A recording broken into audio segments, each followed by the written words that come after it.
Wow, that was an exciting game. We knew that it was going to be a grind.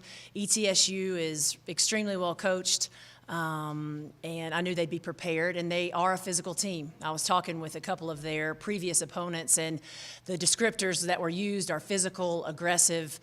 They don't back down, and that was evidenced tonight by the way they played and came back. I mean, for a team to come back 17 down, take a lead, is extremely difficult, especially when you're playing on their home court. So first of all, I want to say to Coach Ezell and ETSU, their players, great job.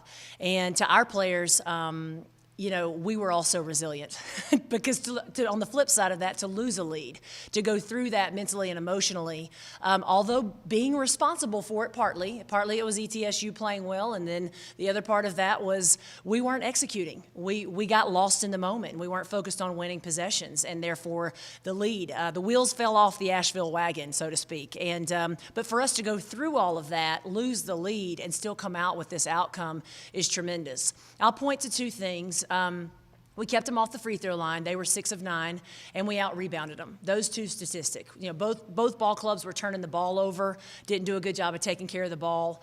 Both, missing some shots and defensive miscues, clearly because of the low-scoring game too. A lot of turnovers in there, but exciting game. I'm really pleased with the kids, even though I know I'll look at the film and see a lot of things that we can improve upon. But in terms of the intangibles of having that resiliency at the end, I'm proud of them.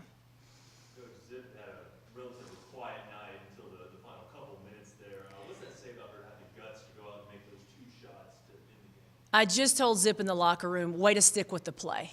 She's a junior. She was put in a position because we didn't have Jessica Wall tonight.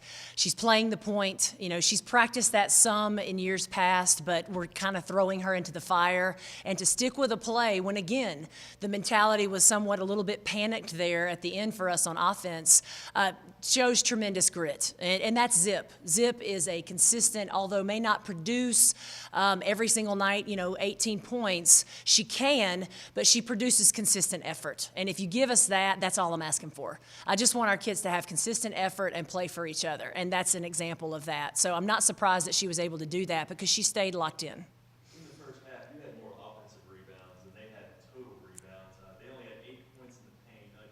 They're a big team. Like you said, they're physical. How are you able to have that success down low? Well, we have threatened. We've done everything but threaten our kids in multiple ways with you've got to crash the glass. We have been relying on our first shot, and we've been taking quick shots in our previous games for the most part. And if we're going to do that, and I want to give our kids freedom on offense, you're going to have to go get some second shots. And we got a lot of second shots. We didn't get a lot of points off those second shots, but that's deflating. You're playing against an opponent. They know they're supposed to box out. I'm pretty sure Coach is telling them box out. They're not doing it over and over again. That wears on you. And that probably won us the game. And I know they came back, but again, ETSU, that took a lot of energy for them to do that and sustain it, and that probably helped us hold on to the lead. You kind of already touched on it, but to win a game at the wire like this, you haven't had a one-possession game yet this year, but that's got to be important for a team as you enter conference play. Right. It gives us a lot to work on, on both offense and defense, and I did something in the coaching world that's probably a big no-no. I used my last time out with about 2 minutes to go in a possession game. So I told the kids this was about, in those tight situations, covering everybody's back. So the kids, they got my back, because I made a coaching decision. They played out the stretch, and we won the game. Allie Troney steps on the line. We've got the ball with 5 seconds left, up 1. I can't call a timeout and advance the ball, so I put her in that situation. She makes a mistake. It would have been very easy for us to give up 2 points right after that, but we defended them, and Allie's the one that actually came up with it. Again, that shows resilience. So it gives us a lot. It shows us a lot we need to work on, but it also shows a lot of promise, because one of our weaknesses, I thought, was not being tough enough when we hit adversity. I'm encouraged after this game. I don't think she'll be out for an extended period of time, which is great. Let me put it this way. I asked her, if this were the Big South Championship, could you play? And she said yes. But we just wanted to hold her because, listen, we've got a long season. Jessica's a big piece of what we're doing, and we just wanted to hold her tonight to just make sure.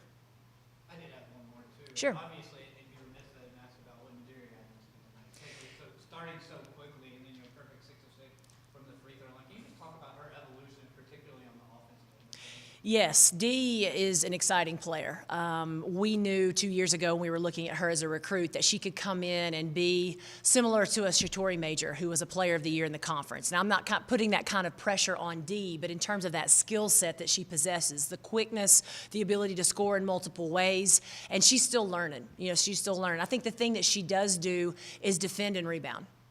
Those two things, if you're that quick and athletic, make you really versatile as a player. And she's incredibly hard to stop going to the basket. So if we can continue to work on that and then add more minutes, I think you're going to see a really good player in Nadiria Evans down the road. Thanks for your time, Coach. Thank you. Thanks, guys.